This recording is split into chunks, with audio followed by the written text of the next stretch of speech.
ಕಳೆದ 3 ವರ್ಷಗಳಿಂದ ಇರುವಂತ ಸರ್ಕಾರ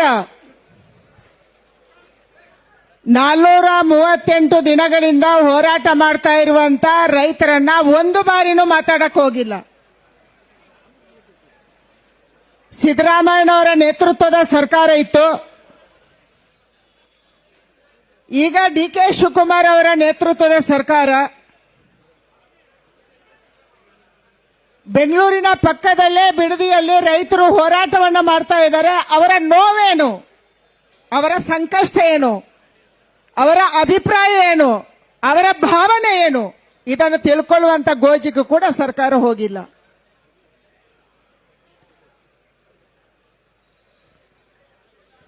ಬೆಂಗಳೂರಿಗೆ ಗ್ರೇಟರ್ ಬೆಂಗಳೂರು ಟೌನ್ಶಿಪ್ ಯಾಕೆ ಬೇಕು?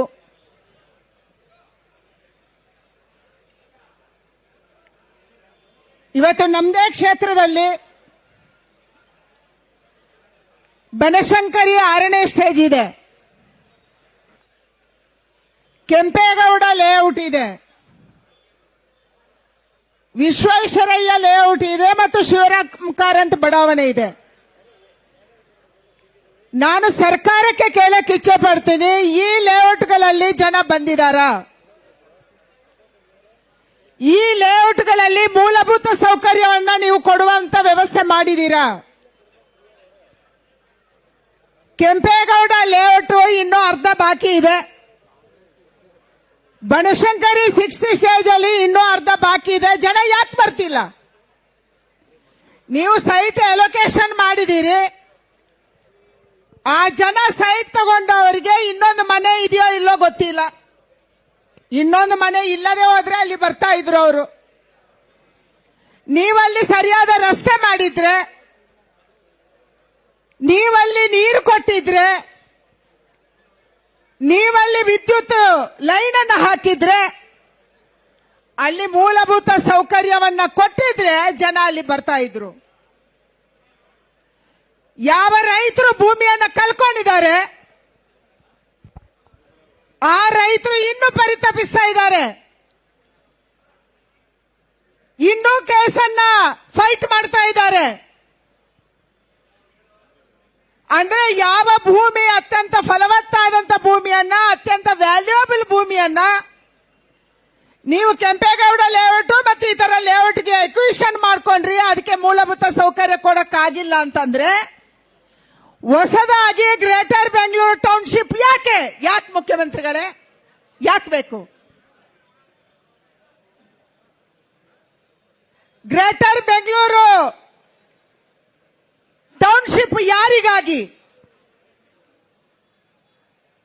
ನಾವು ಹಿಂದೆ ಸರ್ಕಾರದ ಬಗ್ಗೆ ಮಾತಾಡುವಾಗ ಹೇಳ್ತಾ ಇದ್ವಿ, ಭೂ ಮಾಫಿಯಾ ಸರ್ಕಾರನ ಕಂಟ್ರೋಲ್ ಮಾಡ್ತಾ ಇದೆ, ಸರಾಯಿ ಮಾಫಿಯಾ ಸರ್ಕಾರನ ಕಂಟ್ರೋಲ್ ಮಾಡ್ತಾ ಇದೆ. ಹಲವಾರು ಮಾಫಿಯಾಗಳ ಬಗ್ಗೆ ಹಿಂದಿನ ಹಲವಾರು ಸರ್ಕಾರಗಳ ಬಗ್ಗೆ ನಾವು ಮಾತಾಡ್ತಾ ಇದ್ವಿ. ಯಾವುದೋ ಮಾಫಿಯಾ ಸರ್ಕಾರ ಕಂಟ್ರೋಲ್ ಮಾಡ್ತಾ ಇದೆ. ಆದ್ರೆ ಮೊದಲ ಬಾರಿಗೆ ಕರ್ನಾಟಕದಲ್ಲಿ ಭೂ ಮಾಫಿಯಾ ನಡೆಸೋರೇ ಸರ್ಕಾರ ನಡೆಸ್ತಾ ಇದ್ದಾರೆ. ಇದು ವ್ಯತ್ಯಾಸ. ಇವತ್ತು ಇದು ವ್ಯತ್ಯಾಸ. ಭೂ ಮಾಫಿಯಾ ಯಾರು ನಡೆಸ್ತಾ ಇದ್ದಾರೆ, ಯಾರಿಗೆ ಭೂಮಿ ಬೇಕು, ಯಾರಿಗೆ ಭೂಮಿಯ ಹಪಾಹಪಿ ಇದೆ, ಅವರೇ ಈ ಸರ್ಕಾರ ನಡೆಸ್ತಾ ಇದ್ದಾರೆ. ಇದು ವ್ಯತ್ಯಾಸ. ಬಿಡದಿ ಟೌನ್ಶಿಪ್ ಯಾರಿಗೆ ಬೇಕು? ಬಿಡದಿ ಟೌನ್ಶಿಪ್ ಅಲ್ಲಿರುವಂತಹ ಹಲವಾರು ಜನ ಪ್ರಭಾವಿ ಮುಖಂಡರುಗಳಿಗೆ, ಕೆಲವಷ್ಟು ಅಧಿಕಾರಿಗಳಿಗೆ ಈ ಟೌನ್ಶಿಪ್ ಬೇಕು, ಅಲ್ಲಿಯ ರೈತರಿಗೆ ಬೇಡ. ರೈತರು 438 ದಿನ ಹೋರಾಟ ಮಾಡಿದ್ರು ಕೂಡ ಅದಕ್ಕಾಗಿ ನೀವು ಕೇಳ್ತಾ ಇಲ್ಲ.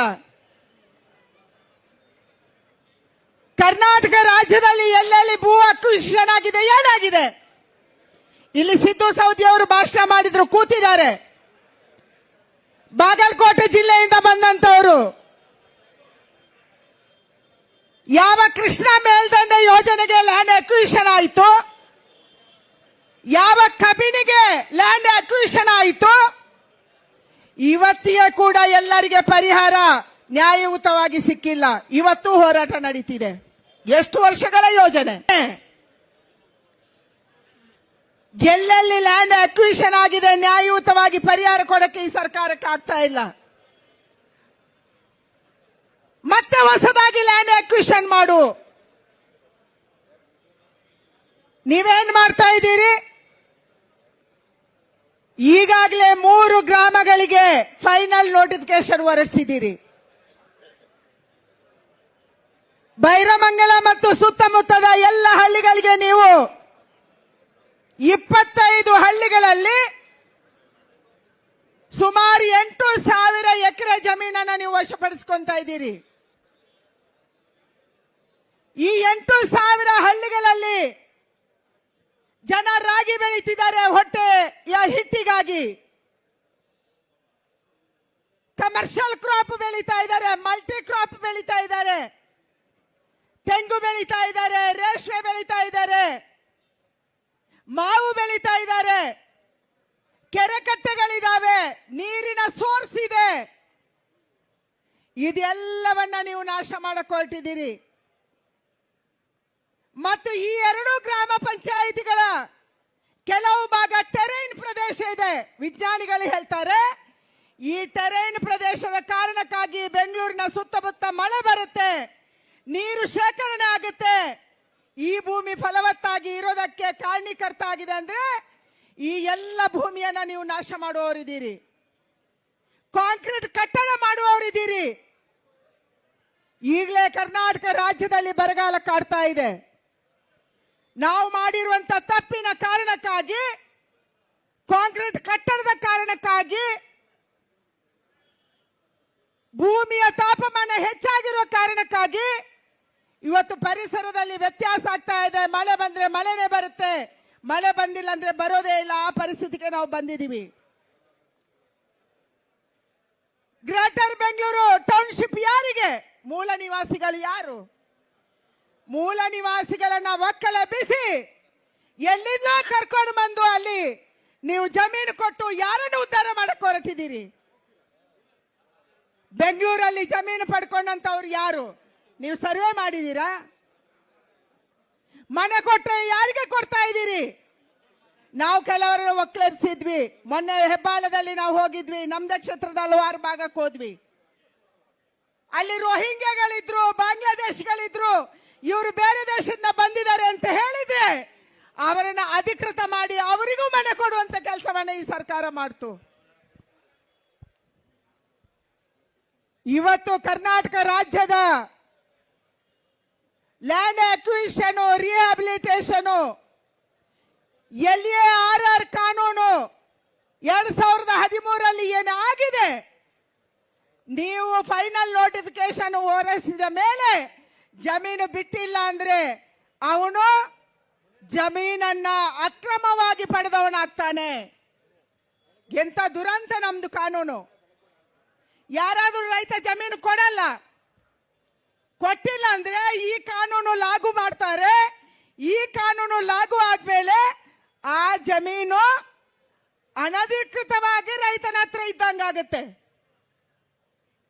ಅಂದ್ರೆ ತನ್ನ ಜಮೀನು, ತನ್ನ ಹಿರಿಯರಿಂದ ಬಂದಂತ ಜಮೀನು, ಶತಮಾನಗಳಿಂದ ತಾವು ಹುತ್ತಂತ ಜಮೀನು, ಪೂರ್ವಜರಿಂದ ಬಂದಂತ ಜಮೀನಲ್ಲಿ ನಾವೇ ಅಪರಾಧಿಗಳು, ನಾವೇ ಕಾನೂನು ಬಾಹಿರವಾಗಿ ಇರುವಂತವರು. ಇದನ್ನು ನೀವು ಮಾಡಕ್ ಹೊರಟಿದ್ದೀರಿ. ಅದಕ್ಕಾಗಿ ನಮ್ಮ ವಿರೋಧ. ಟೌನ್ಶಿಪ್ ನಮ್ಗೆ ಬೇಡ, ಈ ಭೂಮಾಫಿಯಾ ಸರ್ಕಾರ ನಮ್ಗೆ ಬೇಡ. ನಿಮ್ಮ ಭೂಮಿಯ ಆಸೆ, ನಿಮ್ಮ ದುರಾಸೆ ಯಾವಾಗ ನಿಲ್ಲುತ್ತೆ? ಎಷ್ಟು ತಲೆಮಾರಿಗೆ ಮಾಡ್ತಾ ಇದ್ದೀರಾ? ಯಾರಿಗಾಗಿ ಮಾಡ್ತಾ ಇದ್ದೀರಿ? ಎಷ್ಟು ತಲೆಮಾರಿಗೆ ನಿಮ್ಗೆ ಹಣ ಬೇಕು? ಎಷ್ಟು ತಲೆಮಾರಿಗೆ ನಮಗೆ ಭೂಮಿ ಬೇಕು? ಹಣದ ಹಪಹಪಿಗಾಗಿ ಮಾಡ್ತಾ ಇದ್ದೀರಿ. ಯಾರು ಮಾಡ್ತಾ ಇರೋದು? ಯಾರು ನಾವು ರೈತಾಪಿ ಕುಟುಂಬದಿಂದ ಬಂದವರು ಒಕ್ಕಲತನ ಮಾಡ್ತಾ ಇದೀವಿ ಅಂತ ಹೇಳ್ತಾ ಇದ್ರು, ಅದರ ಆಧಾರದಲ್ಲಿ ನಾವು ಸರ್ಕಾರ ಮಾಡಿದೀವಿ ಅಂತ ಹೇಳ್ತಿದ್ರಿ. ನೀವೇ ಒಕ್ಕಲಿಗರನ್ನ ಒಕ್ಕಲೆಬ್ಬಿಸುವ ಕೆಲಸ ಮಾಡ್ತಾ ಇದ್ರಿ. ಒಕ್ಕಲಿಗರು ಅಂದ್ರೆ ಜಾತಿ ಅಲ್ಲ, ಯಾರು ಒಕ್ಕಲತನ ಮಾಡ್ತಾರೆ ಅವರೆಲ್ಲರೂ ಅವರನ್ನ ಒಕ್ಕಲೆಬ್ಬಿಸಕ್ಕೆ ಹೊರಟಿದ್ದೀರಿ. ಇಂಥ ಸರ್ಕಾರದ ವಿರುದ್ಧ ನಾವಿದ್ದೀವಿ. ಎಲ್ಲಿಯೇ RR ಕಾನೂನು ಏನಾದರೂ ಲಾಗು ಆದ್ರೆ ಆ ರೈತರು ಅಪರಾಧಿಗಳ ಸ್ಥಾನದಲ್ಲಿ ನೀವು ನಿಲ್ಲಿಸೋರಿದ್ದೀರಿ ಅವರನ್ನ. ಅದಕ್ಕಾಗಿ ನಮ್ಮ ವಿರೋಧ ಇದೆ. ಭೂಮಾಫಿಯಾ ಸರ್ಕಾರ ನಡೆಯಕ್ಕೆ ನಾವು ಬಿಡಲ್ಲ. ಇಬ್ರು ಗೂಂಡಾಗಿರಿ ಮೊನ್ನೆ 30ನೇ ತಾರೀಕು ಏಪ್ರಿಲ್ ಅಲ್ಲಿ ಮೀಟಿಂಗ್ ಮಾಡಿದ್ರಿ. ಮೀಟಿಂಗ್ ಅಲ್ಲಿ ಏನು, ಒಂದು ಕಡೆ ಚರ್ಚೆ, ರೈತರ ಅಪೇಕ್ಷೆಯಂತೆ ರೈತರು ಪರ್ಮಿಷನ್ ಕೊಟ್ರೆ, ಅವರು ಭೂಮಿ ಕೊಟ್ರೆ, ಅವರು ಸ್ವಾಮತದಿಂದ ಒಪ್ಕೊಂಡ್ರೆ ನಾವು ಜಮೀನೇ ಅಕ್ವಿಷನ್ ಮಾಡ್ತೀವಿ, ಇಲ್ಲಾಂದ್ರೆ ಮುಟ್ಟಕ್ಕೆ ಹೋಗಲ್ಲ ಅಂತ ಹೇಳ್ತೀರಿ. ಇನ್ನೊಂದು ಕಡೆ ಕಾನೂನು ಮಾಡ್ತೀರಿ, ಫೈನಲ್ ನೋಟಿಫಿಕೇಶನ್ ಹೊರಡಿಸಿ. ಅಂದ್ರೆ ಇಬ್ಬಗೆಯ ನೀತಿ ಸರ್ಕಾರದ್ದು. ಒಂದ್ ಕಡೆ ಕಣ್ಣು ಒರೆಸಿದಂಗಾಗ್ಬೇಕು, ಇನ್ನೊಂದು ಕಡೆ ಜಮೀನು ಕಿತ್ಕೊಂಡಂಗಾಗ್ಬೇಕು. ಕಿತ್ಕೊಳ್ಳೋದೇ ಆಗ್ಬೇಕಲ್ಲ.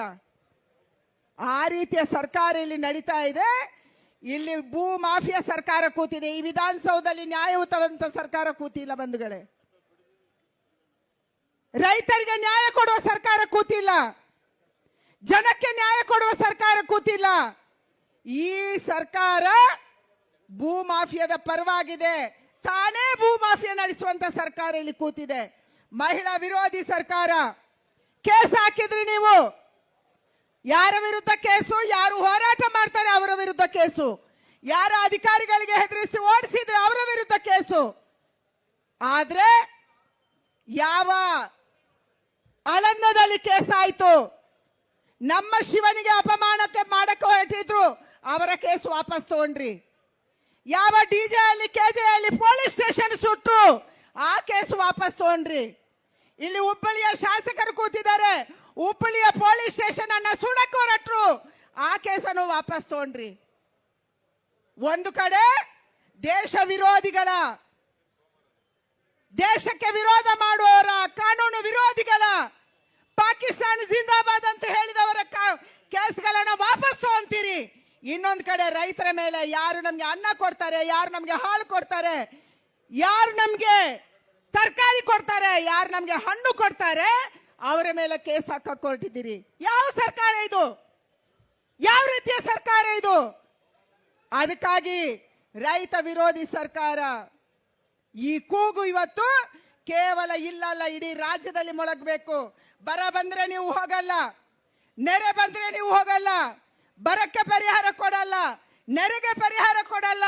ಇಲ್ಲಿ ಸರ್ಕಾರ ಇಲ್ಲ. ಕಳೆದ 3 ವರ್ಷದಿಂದ ಏನ್ ನೋಡಿದೀವಿ ನಾವು? ಮುಖ್ಯಮಂತ್ರಿ ಕುರ್ಚಿಯನ್ನು ಉಳಿಸಿಕೊಳ್ಳುವವರು, ಮುಖ್ಯಮಂತ್ರಿ ಹೊಸದಾಗಿ ಕುರ್ಚಿ ಆಗುವವರು. ಸಿದ್ದರಾಮಯ್ಯ ಕುರ್ಚಿ ಉಳಿಸ್ಕೋಬೇಕಿತ್ತು, DK ಶಿವಕುಮಾರ್ ಮುಖ್ಯಮಂತ್ರಿ ಆಗ್ಬೇಕಿತ್ತು. ಅದು ಹೋರಾಟ ನಡೆಯಿತು 2.5-3 ವರ್ಷಗಳ ಕಾಲ. ಕಳೆದ 1 ತಿಂಗಳಿಂದ ಅಹಂಕಾರದ ಸರ್ಕಾರ, ದರ್ಪದ ಸರ್ಕಾರ, ಬಾಡಿ ಲ್ಯಾಂಗ್ವೇಜು, ಮಾತಾಡುವ ಶೈಲಿ, ನಾನು ಕಿತ್ಕೊಂತೀನಿ, ನಾನು ಮಾಡಿದ್ದೇ ಕಾನೂನು. ಅಣ್ಣ, ನೀವು ಮಾಡಿದ್ದು ಕಾನೂನು ಅಲ್ಲ. ಪ್ರಜಾತಂತ್ರ ವ್ಯವಸ್ಥೆಯಲ್ಲಿ ಸಂವಿಧಾನದ ಆಧಾರದಲ್ಲಿ ಕಾನೂನು ನಡೆಯುತ್ತೆ. ನೀವು ಮಾಡಿದ್ದು ಕಾನೂನು ಆಗಲ್ಲ ಮುಖ್ಯಮಂತ್ರಿಗಳೇ, ನೀವು ಮಾಡಿದ್ದು ಕಾನೂನು ಆಗಲ್ಲ. ಕಾನೂನಿಗೆ ಆಕ್ಟ್ ಇದೆ, ಆಕ್ಟಿನ ಆಧಾರದಲ್ಲಿ ಕಾನೂನು ನಡಿಬೇಕು, ಸರ್ಕಾರ ನಡಿಬೇಕು, ಅಧಿಕಾರಿಗಳು ನಡಿಬೇಕು. ಆದ್ರೆ ಇವತ್ತು ಈ ಸರ್ಕಾರ ದರ್ಪದಿಂದ ನಡೆಸಕ್ ಹೊರಟಿದ್ದೀರಿ, ನೀವು ಅಹಂಕಾರದಿಂದ ನಡೆಸಕ್ ಹೊರಟಿದ್ದೀರಿ. ಕಿತ್ಕೊಂಡೇನೆ ಏನ್ ಮಾಡ್ತೀರಿ ಅನ್ನುವಂತ ದುರಾಂಕಾರದಲ್ಲಿ ನೀವು ಮೆರೀತಾ ಇದ್ದೀರಿ. ಇದನ್ನು ಈ ರಾಜ್ಯದ ಜನ ಒಪ್ಪಲ್ಲ. ಯಾರು ಈ ದುರಾಂಕಾರದಿಂದ ನಡ್ಕೊಂಡಿದ್ದಾರೆ ಅವರನ್ನ ಮಣ್ಣು ಪಾಲು ಮಾಡಿದಂತ ರಾಜ್ಯದ ಜನತೆ ಈ ರಾಜ್ಯ ಸರ್ಕಾರಕ್ಕೆ ತಕ್ಕ ಪಾಠವನ್ನು ಕಲಿಸಬೇಕನ್ನುವಂತ ಆಗ್ರಹವನ್ನು ನಾನು ಮಾಡ್ತಾ ಇದ್ದೀನಿ. ಹೋರಾಟ ಕೇವಲ ಬಿಡದಿಗೆ ಸೀಮಿತ ಅಲ್ಲ. ಇವತ್ತು ನಮ್ಮದು ಬಿಡದಿದ್ದು ಬೆಂಗಳೂರಿದ್ದು, ನಾಳೆ ಇನ್ನೊಂದು ಕಡೆ ಹೋಗ್ತಾರೆ. ಎಲ್ಲೆಲ್ಲಿ ಕಿಮ್ಮತ್ತಾದ, ಎಲ್ಲೆಲ್ಲಿ ಚೆನ್ನಾಗಿರುವ ವ್ಯಾಲ್ಯೂಯಬಲ್ ಜಮೀನಿದೆ ಅದನ್ನು ಕಿತ್ಕೊಂಡು ಸ್ವಂತಕ್ಕೆ ಉಪಯೋಗ ಮಾಡುವಂತ ಎಷ್ಟು ಪರ್ಸೆಂಟೇಜ್ ಬರುತ್ತೆ, ಯಾರು ಎಷ್ಟು ನಮ್ಗೆ ಕೊಡ್ತಾರೆ, ಎಷ್ಟು ನಮ್ಮ ಮನೆಗೆ ಬ್ಯಾಗ್ ಬರುತ್ತೆ, ರಾತ್ರಿ ಎಷ್ಟು ವ್ಯವಹಾರ ಆದ ಮೇಲೆ ನಾವು ಮನೆಗೆ ಹೋಗಿ ಮಲಗ್ತೀವಿ. ಇಂಥ ಲೆಕ್ಕಾಚಾರ ಮಾಡುವಂತ ಸರ್ಕಾರ ಇಲ್ಲಿದೆ. ಅದಕ್ಕಾಗಿ ನಮ್ಮ ವಿರೋಧ ಇದೆ. ಬಂಧುಗಳೇ, ಈ ಹೋರಾಟ ಆರಂಭ ಮಾತ್ರ. ಇದರ ಅಂತ್ಯ ಈ ಸರ್ಕಾರವನ್ನ ವಿಧಾನಸೌಧದಿಂದ ಕಿತ್ತಾಗುವ ತನಕ ನಾವು ಹೋರಾಟವನ್ನ ಮಾಡಬೇಕಾಗಿದೆ ಅನ್ನುವಂತ ಮಾತನ್ನ ಹೇಳಿ ನಮ್ಮ ಹೋರಾಟವನ್ನ ನಿರಂತರವಾಗಿ ಮಾಡ್ತೀವಿ.